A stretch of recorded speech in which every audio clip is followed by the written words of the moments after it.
Hello नमस्कार। कैसे हो आप लोग? उम्मीद करता हूँ सभी लोग बढ़िया होंगे। तो जैसा कि आप लोगों ने देखा है कि पिछली मैंने काफ़ी वीडियो करा चुका हूँ, वो आप सभी ने देखी होंगी। जिस किसी ने भी पिछली वाली वीडियो नहीं देखी है तो पहले पिछली वाली वीडियो को देखिए, फिर इस वीडियो पर आइए। चलिए तो आज हम स्टार्ट करते हैं। आ जाइए, अपना क्वेश्चन पढ़िए। चलिए पढ़ो। एक परीक्षा में 35% छात्र गणित में फेल हुए। एक परीक्षा में 35% छात्र किस में फेल हुए? गणित में। ये जो हमारे क्वेश्चन है ये वेन डायग्राम वाले क्वेश्चन है, यानी ध्यान से देखने क्वेश्चन को। देखो वेन डायग्राम जो होता है, ध्यान से समझना है कि ये जो है यानी गणित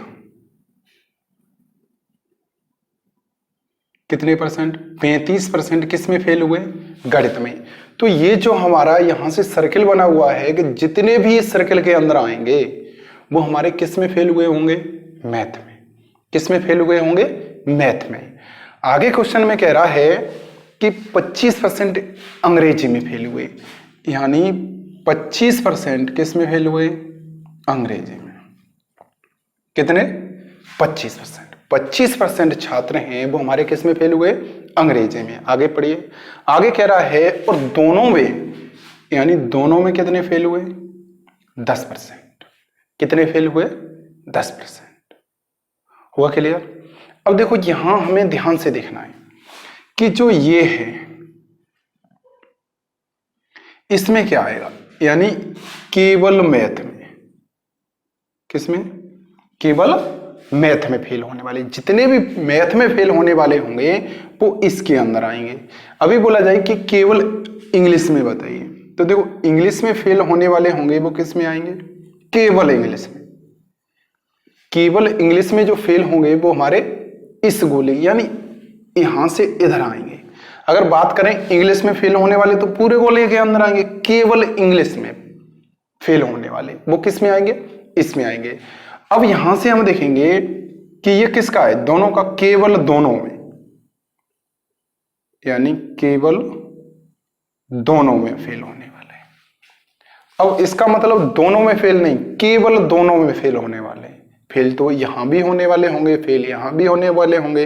ये किसमें? केवल एक सब्जेक्ट में फेल, ये केवल एक सब्जेक्ट में फेल, ये केवल दोनों सब्जेक्ट में फेल। अब देखो यहां से हम देखेंगे, अभी बोला जाए कि एक सब्जेक्ट में फेल होने वाले बताइए। तो देखो यहां से ये पूरा गोला जो है हमारा कितने का है? 35% का। 10% हमारा आ गया। अब इस गोले को हमें नहीं देखना है, सिर्फ इस गोले को देखिए। पूरा गोला कितने का है? 35% का। 10% ये आ गया तो ये कितना बचा? यानी 35 में से 10 घटा देंगे तो 25%। अभी बोला जाए कि केवल मैथ में बताइए कितने फेल हो गए? 25%। अब देखो ये पूरा गोला कितने का है? 25 का, और 10 इसमें आ गया तो यहां कितना बच गया? 15%। अभी बोला जाए कि केवल अंग्रेजी में बताइए कितने फेल होंगे? 15%। एक सब्जेक्ट में फेल होने वाले देखो यहां कितने हैं? 25%, और यहां कितने हैं? 15%। अब दोनों सब्जेक्ट में फेल होने वाले 10%। इसको हम ऐड कर देंगे तो हमारा कितना आ जाएगा? करिए ऐड। 0 हो गया, और ये 50%। 50% क्या हो गए? फेल। तो पास कितने होंगे? 50%।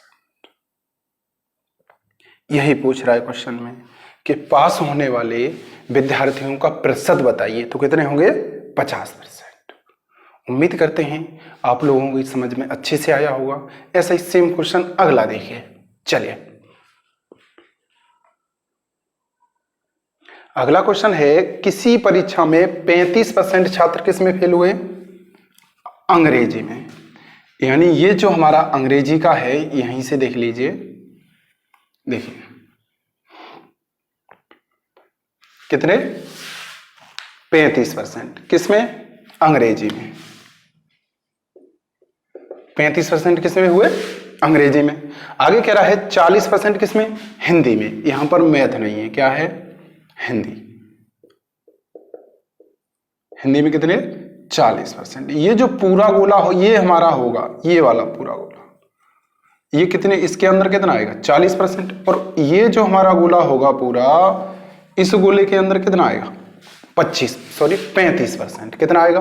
35%। और कह रहा है और दोनों 40% दोनों विषयों में फेल हुए। क्या हुए? फेल। अब देखो दोनों विषयों में क्या दे रहा है? फेल। कितने? 40%। यहां हमें बड़े ध्यान से समझना है, बहुत अच्छा क्वेश्चन है ये। यहां पर क्या दे रहा है? फेल। अगर हमारा यहां पर फेल है तो यहां भी फेल होना चाहिए, यहां भी फेल होना चाहिए।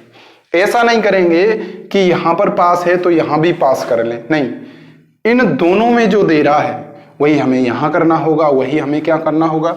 यहां करना होगा। अब देखो यहां पर क्या दे रहा है? फेल दे रहा है। अब 40% इसमें क्या है? पास। तो फेल कितने होंगे?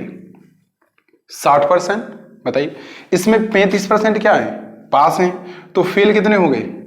65%। यही तो होगा। अब ये पूरा गोला हमारा फेल वाले आ गए। किसके आ गए? फेल वाले आ गए।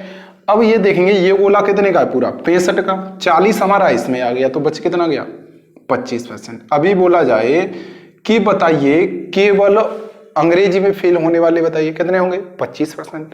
अभी बोला जाए केवल हिंदी में फेल होने वाले बताइए, इससे हम इसको माइनस कर देंगे तो कितना आ जाएगा?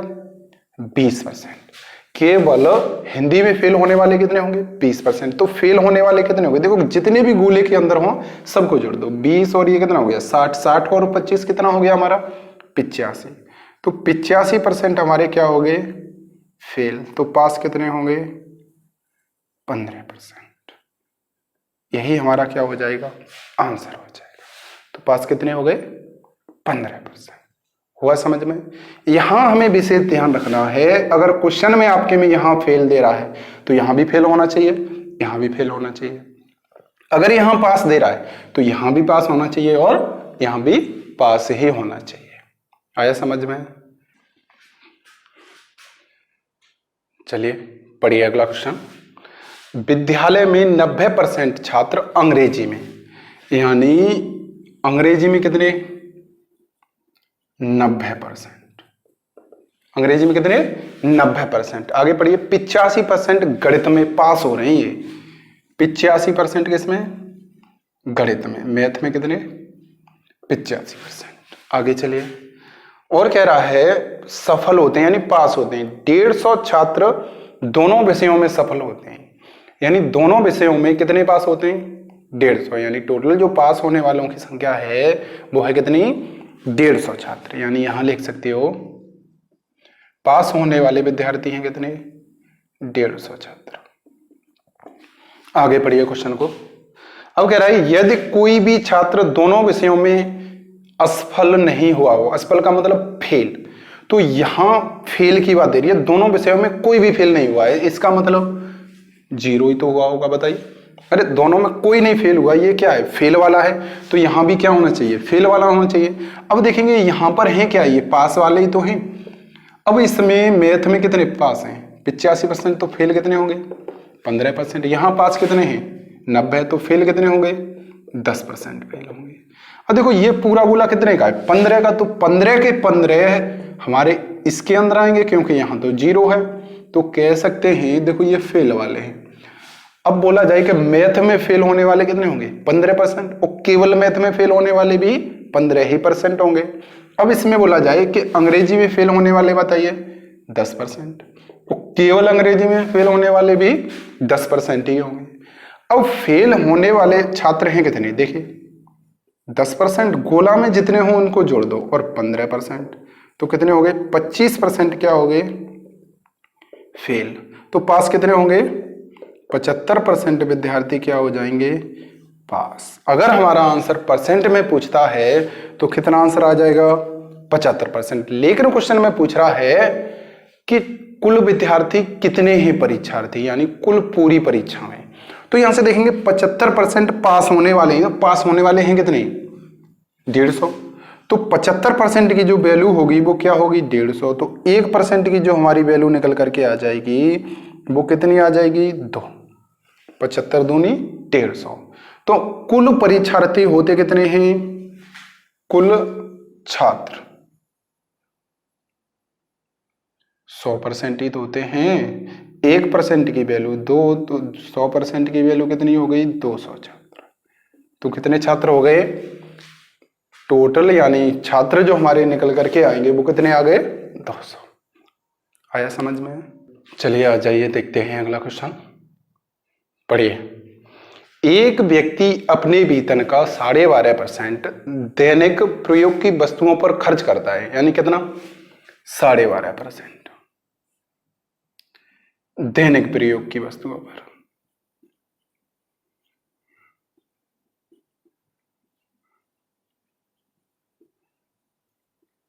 कितने परसेंट खर्च करता है? 12.5%। आगे, तथा शेष का 30% मकान के किराए पर, यानी जो 30% है वो किस पर? मकान के किराए पर।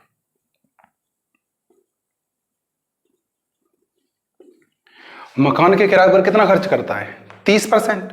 अब यहां से कह रहा है इस प्रकार उसके पास 9800 रुपए शेष रह जाते हैं, उसका वेतन बताइए। देखो यहां ध्यान से देखना है, इसकी वैल्यू कितनी होती है? 1/8, इसकी वैल्यू 3/10। हम यहां पर कौन सा नंबर मान लें? बताइए, कोई भी नंबर मान सकते हो। देखो ये दोनों का बेस हटना चाहिए, वही तो हमें मानना है। तो देखो दोनों का मल्टीप्लाई कर दो, कितना? 80। तो हम कह सकते हैं कि जो उस व्यक्ति की जो इनकम होगी या आय होगी वो कितनी है? 80। अब इस 80 का कितना? 12.5% किस पर खर्च कर रहा है? दैनिक प्रयोग की वस्तुओं पर। वस्तुओं पर 12.5% का मतलब 1/8। तो इसका हम 1/8 करेंगे तो कितना आ गया? 10। यानी 80 रुपए कमाता है तो 10 रुपए किस पर खर्च कर रहा है? दैनिक प्रयोग की वस्तुओं पर। अब शेष कितना बच गया? अरे 70 ही तो बच गया। शेष कितना बच गया? 70। और 70 का कितने परसेंट? 30%। इसका हम 30% निकालेंगे, यानी किस पर? मकान के किराए पर। मकान के किराए पर कितना कर रहा है? 3/10, यानी 30% की वैल्यू। तो 0 से 0 कट गया, 7 या 21। 21 रुपए वो किस पर खर्च कर देता है? मकान के किराए पर। तो शेष कितना बच गया? यानी 49। शेष कितना बच गया? 49। और क्वेश्चन में दे रहा है कि शेष रुपए बचते कितने हैं? 9800 रुपए। तो 49 यूनिट की वैल्यू 9800, 1 यूनिट की हम वैल्यू निकालेंगे, 49 दूनी 98, कितनी आ गई? 200 रुपए। 1 यूनिट की वैल्यू हमारी कितनी आ गई? 200 रुपए। हमें कितने की चाहिए? 80 यूनिट की तो वैल्यू चाहिए, तो कितनी हो जाएगी? 16,000 रुपए। तो कह सकते हैं उस व्यक्ति की जो इनकम है, जो आय है, वो कितनी होगी? 16,000 रुपए। आया समझ में? चलिए इसी क्वेश्चन को हम दूसरे टाइप से करते हैं, देखिए ध्यान से। और देखो क्वेश्चन में कह रहा है एक व्यक्ति है वो दैनिक प्रयोग की वस्तुओं पर 12.5% कितना खर्चा करता है? 12.5%। यानी अब यहां से हम देखेंगे, हमने मान लिया कि उसकी इनकम है x, उस 12.5 कर देता है दैनिक प्रयोग पर। 12.5 की वैल्यू 1/8। वो कितने रुपए कमा रहा है? 8 रुपए कमा रहा है। वो 1 रुपए क्या कर रहा है? खर्च कर देता है। तो शेष कितना बच गया? 7 ही तो बच गया। तो 7/8, इतना ही तो शेष बच गया। अब कह रहा है कि इस शेष का 30% किस पर कर रहा है?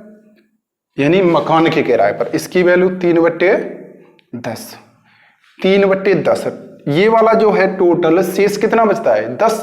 वो 3 खर्च कर देता है मकान के किराए पर, तो बचा कितना? 7, यानी 7/10। और उसके पास शेष कितना बचता है? 9800 रुपए। 7 7 49 से ये कट गया 200 बार, तो x बराबर कितना आ गया? 16,000।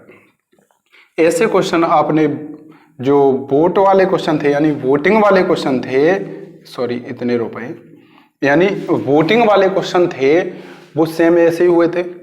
बताइए, ऐसे ही हमें इन क्वेश्चनों को करना है। ठीक, ये वाला क्वेश्चन तो समझ में आया होगा। चलिए बढ़ जाइए अगले क्वेश्चन की तरफ। राधा अपने वेतन का 40% भोजन पर, 20% मकान के किराए पर, 40% परिवहन पर खर्च करती है। देखो भोजन पर, यानी जो राधा है वो भोजन पर कितना खर्च करती है? 40%। और 20% किराए पर, यानी मकान के जो किराए पर कितना खर्च करती है? 20%। और परिवहन पर कितना कर रही है? 10%। परिवहन पर कितना कर रही है? 10%। आगे पढ़िए क्वेश्चन को। क्वेश्चन कह रहा है यदि महीने के अंत में उसकी बचत 1500 रुपये हो तो उसका मासिक वेतन बताइए। अब देखो 40% किस पर किया है, इसमें शेष नहीं दे रहा है, ध्यान रखना। 40% भोजन पर, किराए पर कितना 20%, परिवहन पर कितना 10%, तो बचा कितना शेष। देखिए 60 और 70 30% तो बचा शेष। शेष कितना बच गया 30%। और क्वेश्चन में 30% की वैल्यू कितनी दे रहा है 1500 रुपए। कितना बच जाता है 1500 रुपए तो बच जाता है। तो 1% की हम वैल्यू निकालेंगे, 0 से ये कट जाएगा, इससे कट गया 50 बार। 1% की जो हमारी वैल्यू निकल करके आ गई वो कितनी आ गई 50। और उसकी जो इनकम थी, उसकी जो राधा की आय थी वो 100% की थी। तो 1 की वैल्यू 50, तो 100 की कितनी हो गई 5000 रुपये। तो हम कह सकते हैं जो राधा की इनकम होगी वो कितनी होगी 5000 रुपये। हुआ क्लियर? ठीक। इसी क्वेश्चन को हम उस एक्स वाले क्वेश्चन से करते हैं, एक्स वाले टाइप से। तो देखो कैसे करेंगे, देखिए ध्यान से। देखो भोजन पर कितना 40%, ये हमारा भोजन हो गया। ठीक। मकान के किराए पर कितना, और ये परिवहन पर 20% और ये 10%, यही हो गया। अब यहां से हम देखेंगे कितना हो गया, शेष कितना बच गया 30% ही तो बच गया। बताइए। अब देखेंगे टोटल एक्स है, कितना खर्च कर दिया 70, तो बचा कितना 30, तो 30/100 बराबर ही तो 1500 होगा। अरे वही है सेम वाला। तो यहां से देखेंगे, सॉरी 1 0 कट जाएगा, इससे ये कट जाएगा, तो x बराबर कितना आ गया 5000। आया समझ में आप लोगों को क्वेश्चन? चलिए अगला क्वेश्चन देखते हैं। बहुत अच्छा क्वेश्चन है, इसको ध्यान से देखना है हमें। एक व्यक्ति अपने मासिक वेतन का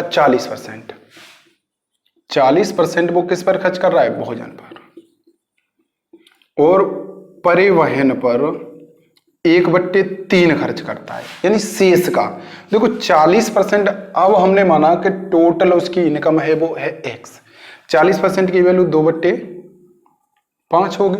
अब देखो कितना कर देता है, 5 रुपए कमाता है, 2 खर्च कर देता है, तो बचे कितने 3/5। और जो शेष राशि बचती है इसका कितना 1/3 भाग किस पर खर्च कर रहा है, परिवहन पर खर्च करता है 1/3, तो बचा कितना 2/3, यही तो हमारा शेष बचा। और क्वेश्चन में क्या कह रहा है कि जो राशि शेष बचती है, यही तो क्या है शेष बचती है, वो परिवहन का पर और भोजन पर खर्च हुए का कैसी है, आधी है। कितनी है, आधी। अगर हम इसका आधा कर देंगे तो किसके बराबर होगी 4000 रुपये, क्योंकि भोजन पर और परिवहन पर कितने रुपए खर्च हो रहे हैं 4000 रुपये। और जो भोजन पर और परिवहन पर राशि जितनी भी खर्च होती है ना, जितना भी धन खर्च होता है, वो शेष बचे धन का कितना है, आधा है। आधे का मतलब 1/2। यही इस क्वेश्चन में समझना है। यानी शेष राशि इतनी बची, और जो शेष राशि बची है इसका आधा है क्या, भोजन और परिवहन पर खर्च होने वाला धन। तो है कितना 4000। अब यहां से हम देखेंगे, देखिए इससे ये कट गया, इससे ये कट गया, तो x बराबर कितना आ गया 5 चौके 20, तो कितना हो जाएगा 20,000 रुपये। तो उस व्यक्ति की जो इनकम होगी वो कितनी होगी 20,000 रुपये। आया सबकी समझ में? ठीक। चलिए अगला क्वेश्चन पढ़ो, ध्यान से पढ़ना है क्वेश्चन को, पढ़ो। प्रत्येक प्रश्न में 1 अंक वाले 80 प्रश्नों की एक परीक्षा में प्रियंका पहले 40 प्रश्नों के 65% सही उत्तर देती है। पूरी परीक्षा में 65% अंक पाने के लिए शेष 40 में से उसे कितने प्रतिशत सही उत्तर देने होंगे। देखो ध्यान से देखना है, पहले 40 क्वेश्चनों के वो कितने सही करती है, 65% क्या करती है, सही करती है। और अगले 40 क्वेश्चनों के कितने क्वेश्चन सही करे कि टोटल क्वेश्चनों के 75% अंक सही हो जाए, यही तो होगा। देखो ध्यान से देखना है, पहले 40 के कितने सही कर दिया, 65%। तो हम इसका 65% निकालेंगे तो कितना निकल कर आएगा, देखिए इस 40 का 65% निकालो, 0 से 0 कट गया, 5 से कट गया 13 बार, 5 से कट गया 2 बार, 2 से कट गया 2 बार, 13 दूनी 26 क्वेश्चन। 26 क्वेश्चनों के कैसे आंसर देती है, सही आंसर देती है। अब टोटल का हम निकालेंगे, 75% इसका निकालेंगे तो देखो 75 की वैल्यू 3/4 होती है, इससे ये कट गया 20 बार, 20 दिया कितना हो गया, 60 क्वेश्चनों के टोटल सही आंसर कितने के करती है, 60 क्वेश्चन सही आंसर करती है। अब यहां पर उसने कितने सही आंसर किए, 26, उसको करने कितने सही हैं, 60। तो 40 क्वेश्चनों के कितने आंसर सही करने चाहिए उसको, देखो इसमें से हम इसको क्या कर देंगे, माइनस कर देंगे। तो माइनस कर देंगे तो हमारा कितना आ जाएगा, 34 क्वेश्चन। उसको कितने क्वेश्चन सही करने होंगे, 34, कितने में से, 40 में से, तो 100 में से कितना, इससे ये कट जाएगा, देखो 2 से कट गया 5 बार, 2 से कट गया 17 बार, 17 पंजे 85%। तो उसको शेष 40 क्वेश्चनों में से कितने के सही आंसर देने होंगे, 85%। तभी टोटल के कितने हो पाएंगे, 75%। हुआ क्लियर सबका, ठीक।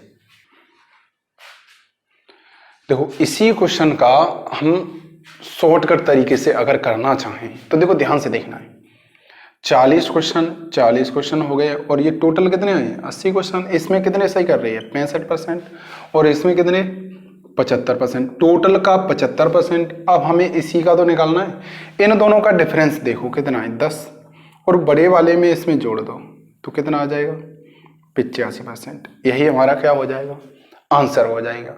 और ऐसा हमने इसका डिफरेंस देखा और इसमें जोड़ा, ऐसा क्यों किया है, वो आपको एलिगेशन वाले चैप्टर में, एलिगेशन का मतलब यानी मिश्रण वाले चैप्टर में आपको इसका ये हम बताएंगे कि इसमें से अंतर क्यों किया है और इसमें क्यों जोड़ा है, आसानी से समझ में आ जाएगा। फिलहाल अभी इतना सीखिए कि इन दोनों का हम क्या कर देते हैं, डिफरेंस देख देते हैं, और बड़े वाले में क्या कर देते हैं, इसमें यानी टोटल क्वेश्चनों में जोड़ देते हैं, वही हमारा क्या निकल करके आ जाता है, आंसर आ जाता है। ठीक, चलिए अगला क्वेश्चन देखते हैं। अगला क्वेश्चन कह रहा है 250 प्रश्नों वाली एक परीक्षा में वर्षा ने पहले 125 में से 40% के उत्तर सही दिए, संपूर्ण परीक्षा में उसका ग्रेड 60% हो, जिसके लिए उसे शेष 125 प्रश्नों में से कितने प्रतिशत के सही उत्तर देने होंगे। देखो क्वेश्चन टोटल हैं कितने, 250, तो पहले 125 क्वेश्चनों के और दूसरे 125 क्वेश्चन, टोटल कितने हो गए, 250 क्वेश्चन। सेम पिछला वाला क्वेश्चन है कि जो वर्षा है ना, वो इसके पहले 250 के कितने के सही आंसर देती है, 40% के, और टोटल उसको 60% अंक सही करने हैं। तो जो शेष बचे कितने, 125, इसके कितने सही आंसर देगी। देखो एक तो शॉर्टकट तरीका मैंने आपको बता चुका हूं, इन दोनों का डिफरेंस देखिए कितना हो गया, 20%, और 20% हमें इसमें जोड़ देना है तो कितना आ जाएगा, 80% ही हमारा क्या हो जाएगा, आंसर हो जाएगा। लेकिन अभी हमें डिटेल में देखें इसको, देखिए इसका कितना 40%, तो हमने 125 का हम 40% निकाले। देखिए 0 से 0 कट गया, 5 से कट गया 2 बार, 5 से कट गया 25 बार, इससे कट गया 2 बार, तो कितना आ गया 25 दूनी 50 क्वेश्चन सही करती है। अब इस टोटल का हम 60% निकालेंगे तो कितना आ जाएगा बताइए, 5 के 30 हो गया यानी 150। उसको सही क्वेश्चन करने कितने हैं, 150। कितने सही क्वेश्चन करने हैं, 150। उसने 50 क्वेश्चन तो सही कर लिए, अब कितने क्वेश्चनों की जरूरत है उसको? 100 क्वेश्चनों की तो जरूरत है सही करने की। अब 100 क्वेश्चन उसको सही करने कितने में से? 125 में से। तो 100 से कितना? अब ये हमारा किससे कट जाएगा? देखो 25 से कट गया 4 बार, 25 से कट गया 5 बार, 5 से कट गया 20 बार, तो कितना आ गया बताइए? अरे वही 80% आया या नहीं आया? या सीधे सीधे हमें कर देना था, इससे इसको घटाना है, कितना हो गया 20, और इसमें 20 जोड़ देना है, कितना आ जाएगा 80%। सीधे सीधे आंसर आ जाएगा। आया समझ में? बताइए। देखो किसी को अगर कोई भी प्रॉब्लम आ रही हो तो देखो कमेंट में बताइए आप लोग। कमेंट में जब तक आप लोग कुछ बताएंगे नहीं तब तक हम कुछ नहीं कर सकते। समझ रहे हो? अगर क्वेश्चन समझ में नहीं आ रहे हैं तो कमेंट में आप बताइए, हम पूरी कोशिश करेंगे आपका रिप्लाई देने की। कोशिश नहीं, हम आपको क्वेश्चन दोबारा समझाएंगे, एक नई वीडियो बना देंगे, उसमें जितने भी डाउट वाले क्वेश्चन हैं उनको करा देंगे। समझ रहे हो आप लोग? ठीक, तो इस वीडियो में आज के लिए इतना ही क्वेश्चन करेंगे हम इस वीडियो में, तो आगे मिलते हैं बहुत जल्दी। धन्यवाद, बाय बाय, टेक केयर।